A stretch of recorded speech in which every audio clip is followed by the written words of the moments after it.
ಮನೆ ಒಳಗಿರೋ 6 ಕಂಟೆಸ್ಟೆಂಟ್ಸ್ಗಳಿಗೆ ನೀವೆಲ್ಲ ವಿನ್ ಆಗಬೇಕು ಅಂತ ಹೇಳಿ ನಿಮ್ಮ ಅಭಿಮಾನಿಗಳು ಹೇಗೆ ಪ್ರಚಾರ ಮಾಡ್ತಿದ್ದಾರೆ ನೋಡ್ತೀರಾ ಅಂತ ನೋಡೋಕ್ಕೆ ಇಷ್ಟಪಡ್ತೀರಾ ಅಂತ ಸುದೀಪ್ ಸರ್ ಕೇಳಿದಾಗ ಎಲ್ಲ ಫುಲ್ ಜೋಶಲ್ಲಿ ಹೌದು ಸರ್ ಅಂತಾರೆ. ಅವಾಗ ಒಂದಷ್ಟು ವಿ ಟಿ ಪ್ಲೇ ಆಗುತ್ತೆ, ಅದರಲ್ಲಿ ಒಂದಷ್ಟು ವಿಜುವಲ್ ಪ್ಲೇ ಆಗುತ್ತೆ, ಎಲ್ಲರದು ಒಂದು ಪ್ರಮೋಷನ್ ವಿಡಿಯೋಸ್ ಅದಾಗಿರುತ್ತೆ.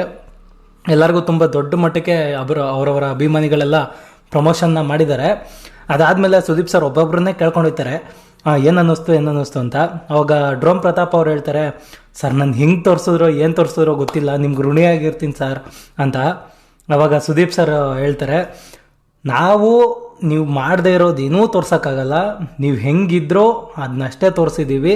ಸೊ ನೀವು ಈ ಹಂತಕ್ಕೆ ಬಂದಿರೋದು ನಿಮ್ಮಿಂದನೇ, ನಮ್ಮಿಂದ ಅಲ್ಲ ಆಯಿತಾ. ನಾವು ಎಲ್ಲ ಅನ್ಕೊತೀರಾ ಬಿಗ್ ಬಾಸು ಹಂಗೆ ತೋರಿಸ್ತಾರೆ ಹಿಂಗೆ ತೋರಿಸ್ತಾರೆ, ನಮ್ಮ ನೆಗೆಟಿವ್ ಮಾಡ್ತಾರೆ, ಯಾವ ಪುಟ್ಪೋಸಿನೂ ಮಾಡೋಕ್ಕಾಗಲ್ಲ.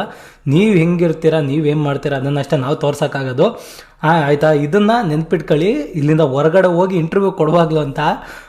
ಆವಾಗ ಒಂದು ಪ್ಯಾಂಟ್ ಶರ್ಟು ಆಯಿತಾ, ರಕ್ಷಕ್ ಅವ್ರಿಗೆ ಒಂದು ಪ್ಯಾಂಟ್ ಶರ್ಟ್ ಮಾಡ್ತಾರೆ, ಹಿಂಗೆ ಇಟ್ಕೊಂಡು ಮುಖ ಒಳ್ಳೆ ಬ್ಯಾಕ್ ಆದಂಗೆ ಆಗಿರುತ್ತೆ ರಕ್ಷಕ್ ಅವ್ರದ್ದು.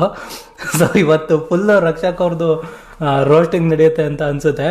ಹಾಗೆ ಸ್ಟಾರ್ಟಿಂಗ್ ಕೂಡ ಹೇಗಿದ್ದೀರ ರಕ್ಷಕ್ ಅಂತ ಸುದೀಪ್ ಅವ್ರ ಸರ್ ಕೇಳಿದಾಗ, ಅಣ್ಣ ಚೆನ್ನಾಗಿದ್ದೀನಿ ಅಣ್ಣ, ಎಲ್ರಿ ವಾಯ್ಸೇ ಬರ್ತಾಯಿಲ್ಲ, ಇಂಟರ್ವ್ಯೂ ಕೊಡುವಾಗ ಹಂಗೆ ಮಾತಾಡ್ತಾರೆ. ಇಲ್ಲ ಅಣ್ಣ, ಅದು ಎದುರುಗಡೆ ಇದ್ದಾಗ ರೆಸ್ಪೆಕ್ಟ್ ಜಾಸ್ತಿ ಅಂತ.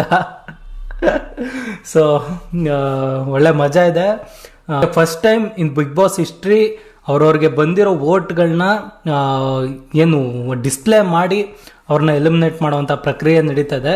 ಸೊ ಎಲ್ಲರೂ ಕಾತುರವಾಗಿ ಕಾಯ್ತಾ ಇದ್ದಾರೆ ಯಾರ್ಯಾರಿಗೆ ಎಷ್ಟೆಷ್ಟು ವೋಟ್ ಬಂದಿದೆ ಅಂತ. ನಾನು ತುಂಬ ಕಾತುರತೆಯಿಂದ ಕಾಯ್ತಾ ಇದ್ದೀನಿ. ನನ್ನ ಅಂದಾಜು ಪ್ರಕಾರ ಎಲ್ಲರಿಗೂ ಲಕ್ಷ ಗಟ್ಟಲೆ ಕೋಟಿನೂ ಬಂದಿರುತ್ತೆ. ಸೊ ಅದರಲ್ಲಿ ಡೌಟೇ ಇಲ್ಲ. ಸೊ ನೋಡುವ.